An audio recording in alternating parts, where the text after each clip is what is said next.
is the collecting scene crashing. Oh, so Christopher kind of brought this one up to us because we've talked about, collecting highs and lows. Where was your brain going with the idea of his collecting crashing? Anything you're seeing? Yeah. I mean, in the last 12 years, there's definitely been some highs and lows, ups and downs. The collectibles market certainly peaks and valleys coming out of COVID, or the pandemic, as we were talking earlier. I mean, there was definitely a huge rush of collectibles, of games and comics and vintage shirts and everything. So, it's been a couple years now.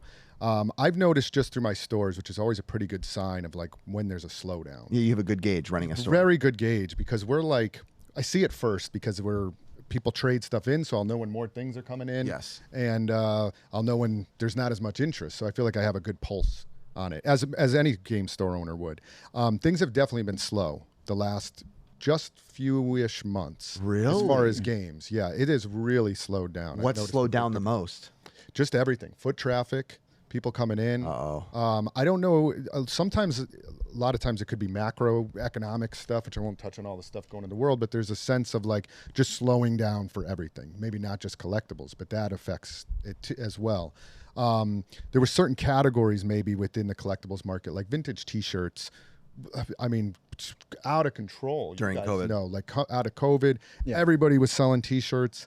I mean, that market is so far down. There's shirts that were selling for $1,000 selling for $200 now. Like way down. Ricky, good thing you sold him the Virtual Boy short. Yes. Hot. I know. Yeah, that one's down. Even maybe you still gave me a good deal on it. Aww. Yeah, but that was a solid like $1,500. Yeah, shirt for a long time. Now it's like 12. Maybe I've seen it under 1,000. Then I'll buy that shirt off you right now for $20, bro. $20. It's going down, baby. So I have started to see that. Okay. Yeah, and where it will go in the next year, or, you don't know. It could just be a little blip. Yeah. I don't know if you guys have had any sense of that. Have you started some of the to things feel that? I've been more looking at my brain being the glass half full guy all the time, glass half full. I'm more of always looking at like what the heights are.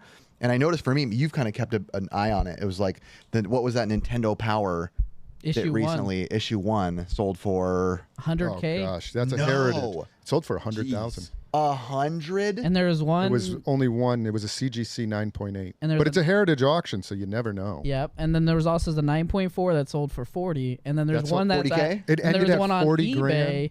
that was just, I don't know what it's at right now, but it was at 30 plus K on eBay for a 9.4. Current bid? Current bid.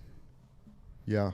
We got to go find some more. Nintendo You just bought a Nintendo Power issue 1 for $150. Oh, yeah. I got it for a deal. Thank you. But, I know Chris has he wants to do one. He has a pretty good conditioned one. I do. But I don't know what it'll grade at. I mean, within like collecting, what I've always found is like the really expensive stuff, whether it's like Clay Fighters or Little Samson or maybe Nintendo Power that we're talking about. Those always tend to hold their value, but really like kind of everything underneath some of that high end stuff. Yeah.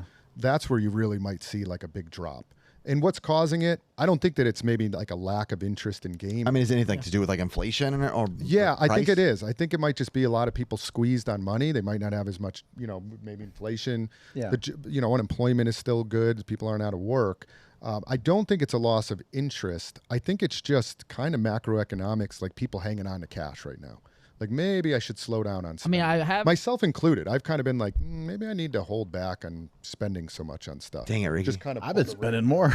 But I have seen like the Nintendo market actually increase, because even like the lower end magazines, since that magazine did sell for what it did, all of them shot up now.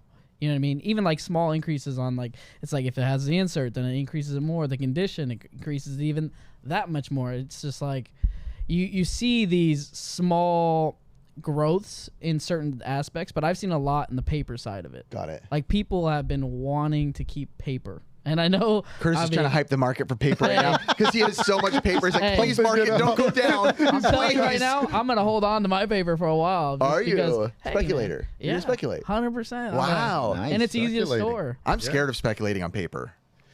Curtis has done well with it. I'm surprised. I didn't know anything about the paper market. And after what you guys did, which was paper, and Curtis has been teaching me about that, like that's a good market. You got to keep paper nice. I think we're in a whole different ball game when you're talking paper versus plastic, right? NES carts, you can throw them in the basement for 40 years, spit on them once a week, and they'll be fine.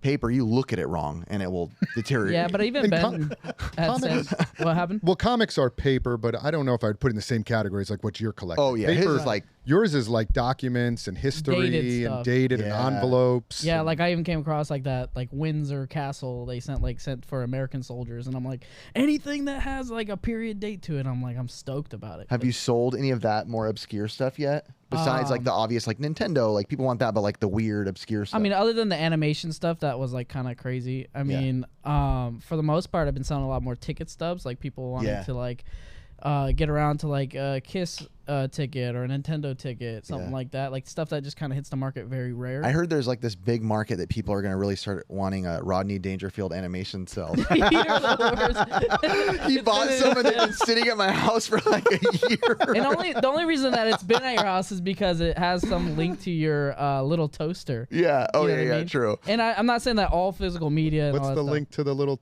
Brave Little the Toaster. brave little toaster? Yeah. Yeah, like there's a signature movie. from the guy's. Best Disney? I was kidding. He's that a might be he's the a best Disney co movie. he's a co-founder of Hyperion, and he did producing on the Little Toaster and some other stuff. But this guy, this guy, he bought a bunch of Rodney Dangerfield, like some show he did with like a dog, and it's all animation stuff a long time ago. I mean, that might Blue's be. Clues. well, they're like storyboard sketches, concept art, like It was all that it was stuff. about a dog. It involved dogs. Yeah, He loves dogs. dude, I love dogs, dude. Curtis loves dogs, bro. Poor guy. I mean, I would say the thing with paper though is a lot of that stuff. I mean, maybe not the ticket stubs because they were mass produced, but a lot of that stuff is like one-offs, like the stuff you found with the animation cells Yeah. and stuff. Like it's one of a kind stuff. yeah.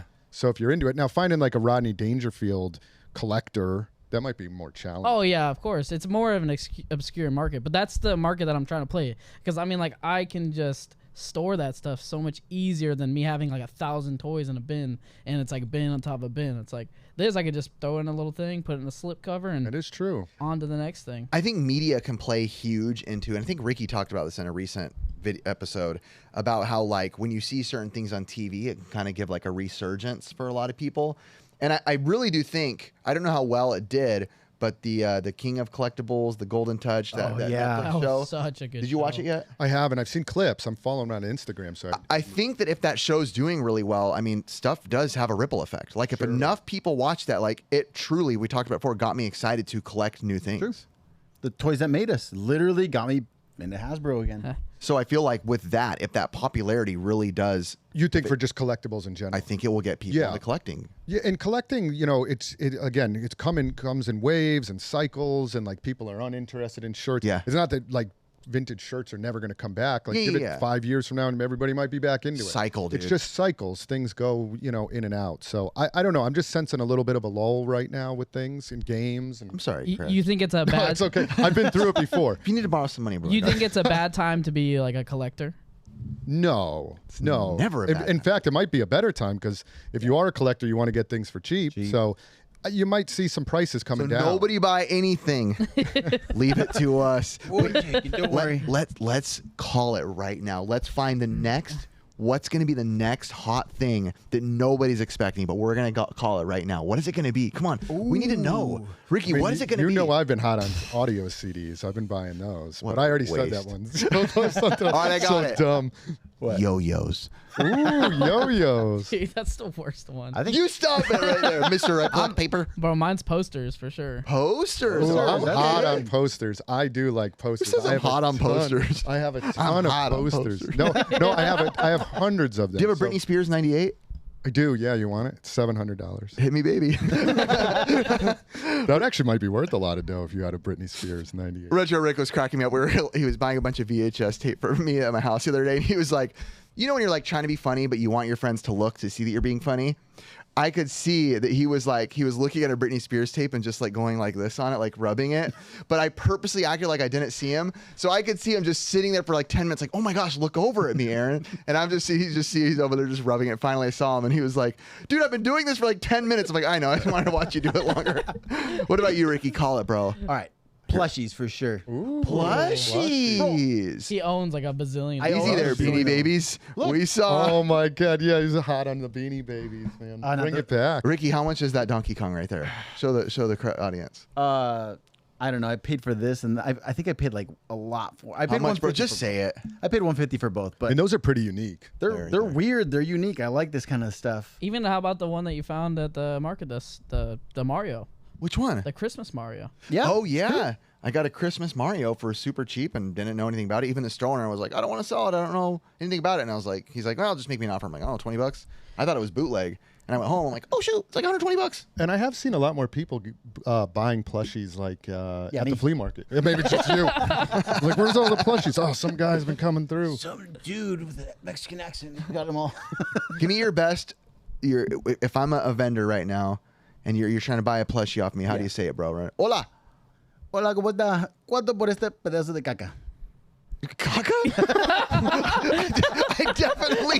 I definitely. I was trying to play the role, and I definitely was thrown off when he said caca. I said, how Trying much to for play this it piece of poo? Oh, so you make it sound worse. You gotta make it That sound is a good horrible. game. That's a good podcast man. topic. Game hunting tips. Definitely, we don't want to say them all right now. That 'cause would we be don't- a good one. I think what Ricky did, I used to do it a lot, and maybe even a little disgracefully. I'll be honest.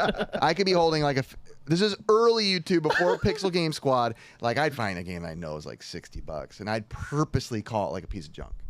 How much for this piece of junk? $5? I guess. Dang, there are some good things we could talk about. Oh, about I got the so tips. many good There are tips. so many good tips. So, but I'm also We'll don't save want to them. give people. These guys wanted to do a podcast giving away all our spots. I was like, nope, I'm out. I know you I guys bailed loved on it. I was trying to get them out of you. The podcast topic was going to be you have to reveal one secret spot. But you Oh. have that. Retro Games Plus. Yeah. I think the interesting thing about the collectible market is Ben had just sent me or us in Our a homeboy link Ben. that stadium events that sold for less than it's ever sold for before. How much? 16.1K. Okay. Or I guess 16.1. I guess. What a waste of money.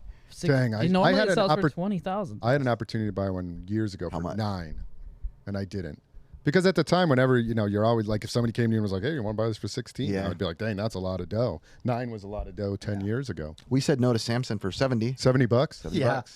Our buddy, name's Mike. Yeah. One of our buddies who is a regular on the show, he's like $70. He like gave us all the time in the world to think about it too. And we were both like, yeah. I was watching your video with you guys and Retro Rick. That was a great video. Yeah, that was awesome. What you guys passed on the Blue Ice Nintendo 64. filmed I was right like- here at the Christian Podcast Studio in Costa Mesa, California. That was hurtful I was to like, watch, oh my man. gosh, I You're can't like, believe I you don't guys like just. this. We don't go see Retro Rick's Dude. channel to watch it. We don't need to talk. I don't need to relive my Don't misery. relive it, but I just had to. Yeah. Now with your store, like, do you like constantly look at the market to be able to reprice things? Always, Brutal. yes. And always keeping a, just pulse on the market. Yeah. Like, where are we going? What's the deal? What's the deal with pricing? If we're overpriced, we need to underprice. If we're underpriced, we need to overprice. We always just try to match the Start market. pushing up those yo-yos, bro, for me. Yo-yos are Let's in, create the dude. yo-yo market. Let's just create it. You know what I actually like? Have you ever played with those kendamas? What'd you Like say? it's like it's like a cup and a ball, and you just doop, doop. You don't know what that is? I do, but I'm just trying to stare. Oh my God. I looked at it with a blank stare I'm too. glad that Like, all of what? us were playing the same game. Just stare Bro, at you them. probably weren't even good with a yo-yo. Get out of here. I I was was knew the horrible. name. I didn't even know the name of it. Really? Yeah. Yeah, no, I really liked it because it's like kind of calming, but they're actually pretty expensive, like some brands. Whatever. What? I Curtis. picked up an X Games one, bro. I thought I was like flexing. I was like, oh yeah, baby, X Games. Next thing to collect. What are those? Kamayamas. Yeah.